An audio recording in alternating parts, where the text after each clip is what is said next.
All these qualifications I wrote, all of them, from ICAN, ACCA, CFA, I was working and I was a mother. When I wrote ACCA, I recall I already had my second child at the time I wrote ACCA. When I wrote CFA, I already had my third child. So it's to tell people like, look, it's possible.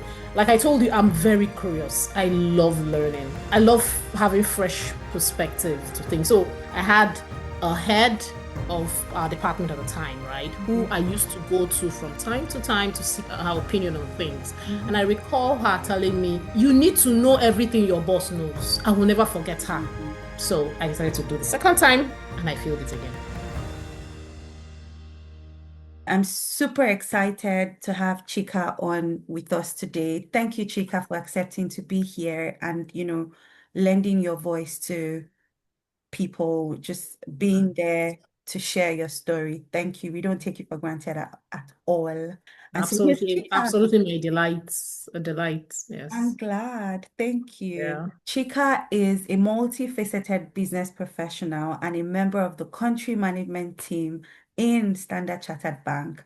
She's focused, a result-driven professional with a proven track record of close to 2 decades in the banking industry, and she's been in managerial positions for 17 of those years with significant experience in risk management, audit, process transformation, which includes automation, data analysis, and deploying Gen AI tools, securities custodian services, credit operations, and human resources.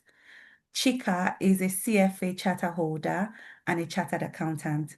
She's a fellow of both ACCA and ICAN. She's Mm. valued as an energetic, fair, emotionally intelligent leader with proven experience of leading and mentoring diverse teams in complex and regulated environments. Chika is passionate about neurodiversity, being a mother and advocate for neurodiversity. She's launched a learning circle for her colleagues who are caregivers for children or siblings that are neurodiverse. She's married with 3 children and loves to learn new things, dance, and spend time with family. It is with so much pleasure that I'm welcoming you on here today, Chika. Thank you for being a guest here today. Thank you, Tife. Thanks for inviting me, and it's an honor and my pleasure to be here. Amazing. So I'm going Mm. to start, Chika. Your profile is so I was drawn in. I want to know more. I've read so many things that are in different. I'm thinking, did I read human resources? How did we get Mhm. there? I'm thinking so many things. I have so many questions already in my head, but let's start from somewhere. Um, Mhm. whilst I was researching about you, I found Mhm. that you once taught maths in Yaba. And Mhm. I'm thinking in my head, you were once a teacher and now you're leading across Africa. How did we get here? How did that even happen? So you see, the truth, Tife, is that personally, this is an authentic session, and I will just tell you the way it is. Never thought about it. I never thought how I would start from one side of this area and moved to where I am now. Never thought about it. But one thing I must say is this: growing up, I was born into just a typical middle class family. My dad was very passionate about a girl child. Mhm. I'm Igbo, of Okay. course, from my name. And um, from my background, where I'm from, most of my relatives are business people. They are not so into education, right? My Mhm. dad was also a businessman, but he was really passionate about education because he socialized with a lot of educated people. I also remember very well, growing up, how when I was 10, he would take me, to go do banking transactions. Then he used to bank with First Bank at the time. That was a long time ago. And I'll go there and I just keep watch him, transact. And I just knew inside me that I really wanted to work in a bank. So Mm. that was his way of, um, teaching me, like, trying to see, okay, this is where you Coaching want to you. walk, how to motivate me, because that's the way he knew how to. So anytime he had his business transaction, he took me to the bank and he'd say, oh, just come and see how they do it. Then went into secondary school. Because I was born here in Lagos, Mhm. there was a need for him. He wanted us to learn how to speak our local dialect. So I Okay. had to go to secondary school in the East. And he was also intentional about that because he decided to take me and my younger sister to a secondary school in the university environment. So that way, that was his way of saying, this is a university environment, go to the university secondary school so that you're motivated to get into university. Because Wow. at the time, if I look at my own immediate family, I think if I remember, I must have been the first person who entered university. So, and he really wanted that, to happen because he was really passionate about education. So I went to University of Nigeria Secondary School in Nsukka. So that motivated me. Immediately I was done, I went into university. Wow. But I studied in Futo, right? I Mhm. read mathematics and computer science. Wow. So Okay. yes, that's what I studied in university. So by the time I finished, I was serving. Um, I when I was 7, I started ICAN. That's when I started writing ICAN. So at the time when I started 7, I met my husband then. Okay. He was one of, in fact, my husband is my mentor. He continues to be my mentor till tomorrow. It's So he's the amazing. one who told me, oh, look, why don't you, get a professional qualification? It's always good to have a professional qualification. So that's how I registered for ICANN. So I thought about what do I do during my youth service that would give me time to study.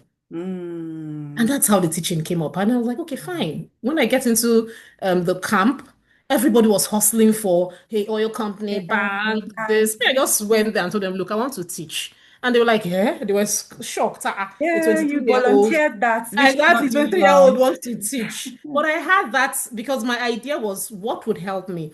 What would help me, study? I was going into accounting, a field that I was a science student, right? So this is accounting. This is a separate, different field. So I needed time to understand it. Mm, So I thought that. So what came to my mind then? Of course, then having discussed with my husband, then we're good dating then, mm, and we both agreed that the best thing for me was to get a job that would give me some time to study because I mm. really needed time to understand accounting. So and that's how it happened. And immediately I said, oh, I wanted to teach. Oh, the the coordinator then in the camp was really surprised. Like, most of everyone wants to go to a Just bank or do a company. Yeah, something you, else. yeah. So, and then he said, okay, fine, choose any school. And I said, oh, Queen's College. Mm, Queen's College, Yaba, and he was like, oh, that's good. Okay, good. And that's it. I got the letter. I went to Queen's College, and they accepted me and good enough interviewed me, did just a little bit interview. And I was shocked that I was one place to teach SS2 students. wow. Yeah, so I was like a support teacher I will never forget his name, Mr. Hassan then. I was a support teacher with him. So we taught SS2 students and it was really very rewarding. So at that one year, I achieved a lot. So Mhm. I registered for ICANN. And at the time, because I didn't have any kind of commercial background, I had to do the entire foundation all the way to professional. And Wow. then I don't, if you, writing ICANN then was like, how will I put it, was really tough because any paper you write and you get below 45, you're going to repeat the Yeah. entire I session at the time. So it was understand. really a big deal for me. So, and as God would have it, registered for ICANN because I taught. So in the morning I'll teach and I get back home like 2 o'clock. So I had the entire day to study after school. So it was really very easy for me. And I sat through most of the papers. Um, and I was really actually passing as I was going until the final professional stage. I think then I was pregnant for my daughter, my first child. Now, Wow. of course, I failed. I failed. I remember very well. I failed. Um, I failed MD. I think it's MD, the MD, MDTS or something like that. Multidisciplinary. Well, that's a particular one I failed. I wrote twice before I passed it. That was the final stage. At the time, I'd already started working. I was pregnant. There were things that was competing for my time. But I still finished. I managed to finish in about 2 years when I started. Yeah. Wow. So that's really what made me go into teaching. Then thoughts for one year, Mhm. got into UAC. UAC of Nigeria, UAC. Then I got into the internal audits department then. So I actually started my, you know, career after teaching in the audit department. Um, hmm, when I was in UAC, yeah. UAC was a great place, by the way, at the Yeah. time. It was a great place because we were opportune to travel around Nigeria. In fact, when I joined UAC, that's when I went to Jos for the first time. That's Wow. when I went to Ikogosi for the first time. We had to go to do audits there. But my dear, the salary was going in just my transport was taking the entire salary. So Um, after over 6, 7 months, I was like, wow, what have I saved? okay. Because the entire salary was just not enough for even my transportation to work. So I knew that okay, now that's your banking um job that you really wanted. I think this is the time for you to That look is for it. And I applied in about 3, 4 banks. mm, Fortunate there was a country graduate program then for Standard Chartered. I applied, I was lucky, and I got in. And that's wow. when I started my career. That was 2007 in Standard Chartered, and I'm still there till now. So, Wow. and then I started my career in operations. In operations, did quite a bit. I later understood that I was, there are people that are very diverse. I'm that kind of person. Mm, I get really, really very curious. I like to learn as much as I can. I see myself as, as a world-class business, financial, professional. So I mm, feel that for me to really, really make an impact or add value, I really need to understand several processes within the bank. And that's what I try to do. You asked about human resources. Human resources yeah. came, it came by way by chance. So I was in a particular department when the opportunity came out in human resources. And however, that opportunity was more around risk management operations. I told you I started my career in Oh, operations. okay. So it was it was an operations and a risk management for role in human resources. Okay. Standard Chartered is a global bank, right? Mm, And we have global processes. You would be amazed that in human resources we have data analytics, people doing the data analytics in human resources. And so when they'll tell you, I'm in human resources, but they are Mauritius, yeah. specialists. So that's what happened. So I took on a role to take care of operations and operational risk. Then later moved into operational risk itself, looking after all the people risk issues across Africa. So that's how I've grown. Then from there, I just recently, got into an acting head role in the Mhm. banking audit. So I'm backing into audits now. So, but as Your in first acting love is that capacity, your yes, first yes, career, your first yes. career baby. You're back Yes, in my first career audit. back, yeah, back there now. So that's what I'm doing now, but in an active capacity, hopefully, it's I we get through it into, it will be in the substantive head.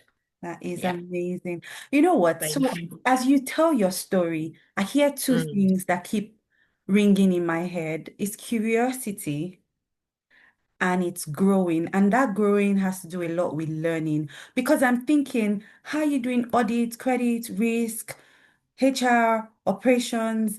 How do you keep reinventing yourself without actually losing that edge, without somebody saying, no, she's just an accountant? You found, you found your, it's almost like you found your edge. You've not lost it even through all the transitions. And I just hear curiosity and learning. Those two things I feel are really things that have been bedrocks to your journey so far. I mean, Chika, one heavy weight qualification is having. Like I hear people say, I just finished ACCA, I'm done. Chika, what's going on? Because I read your profile and I could see you did ICAN. Then you moved on to ACCA, and somewhere you're saying ACCA is not enough. You have just gotten your CFA. Please, what happened? One is hard enough. What exactly is going So on? my friends call me a fico. Anyway, the truth is this, right? I think it's just I I want to I want to I want my children to be very proud of their mother. One. And I'm I sure want they to are. have I want to be a good example to a lot of young women.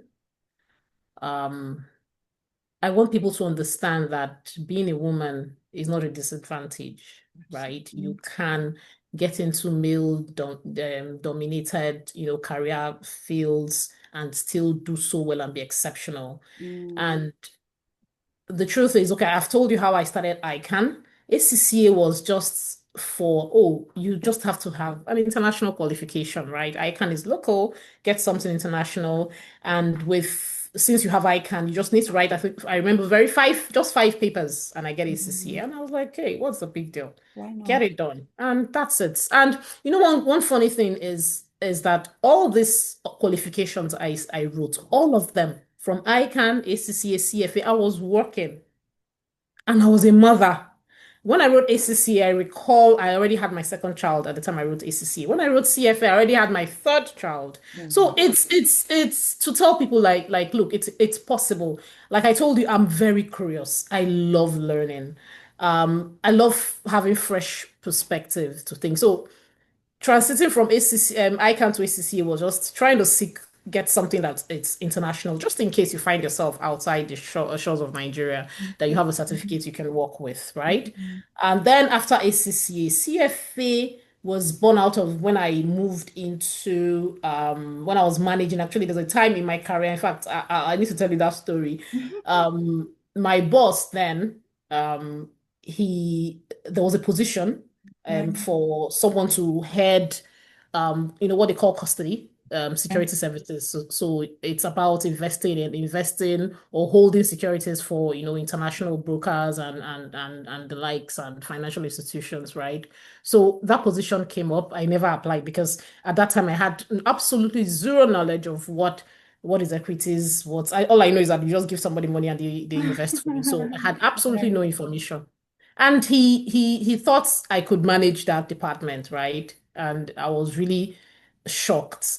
My boss at the time told me, look, since someone is seeing, sometimes people see things in you that you don't see. See, You may not, yes, absolutely. yes, you may Yeah, not that's appreciate, but there's correct. something that they see. And so that's how I was placed in that department. And I think what made it work for me was um, when you're given a challenge, right? It's once you're self-aware that look, I do not understand this, I need help.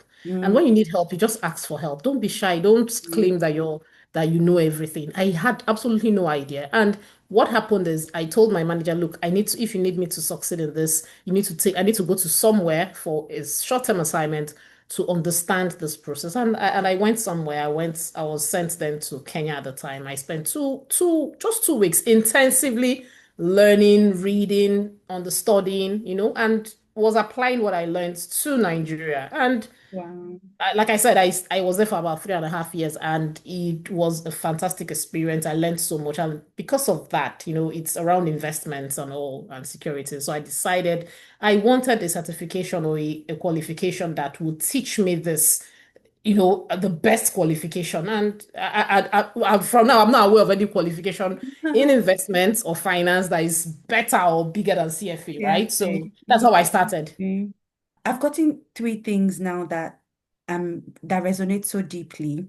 And the first one is you were given an opportunity and it wasn't like you didn't have an entitlement or a Gen Z, sorry, I love Gen Zs, but but you didn't have this mindset of, yeah, I was given with, yeah, I'm going to do whatever I like with it. Mhm, There's two things. Somebody saw something in you that you were not seeing, and you mhm, took that opportunity and immersed yourself in it and said, I'm going to give mhm, this opportunity my best. mhm, mhm, That's what mhm, and you mhm, stayed. It wasn't like after 6 months they said, well, come and be going. Like you've mhm, done enough. It was that you stayed there for years, and that just shows mhm, how committed one can be to, things you didn't know, but you're reinventing yourself. You're saying, I really did not know this. Now I know I've been given this mhm, responsibility and I'm going to make the best of it. That mhm, is so powerful and mhm. that's so useful. And I also see how um I think that this is to challenge somebody who said, I finished BSc and I'm done, or I finished a master's and I'm done. There's always something to learn. There's always, when I ask the question, what's chasing you? And I laughed in my mind because I'm thinking to myself, if something isn't chasing you, and when I say chasing, it's not, it's figuratively to say the version of me yesterday is actually chasing me to be a better version, if anything. And the fact that I know that there is impact to be made, there are opportunities that will come my way that I need to be ready for. And if I'm not even ready, because people will Mhm. say, well, I'm not ready for it, so I didn't push myself. If I'm not Mhm. ready, there's an opportunity to actually learn in that on readiness and Yes. improve yourself. That is so powerful.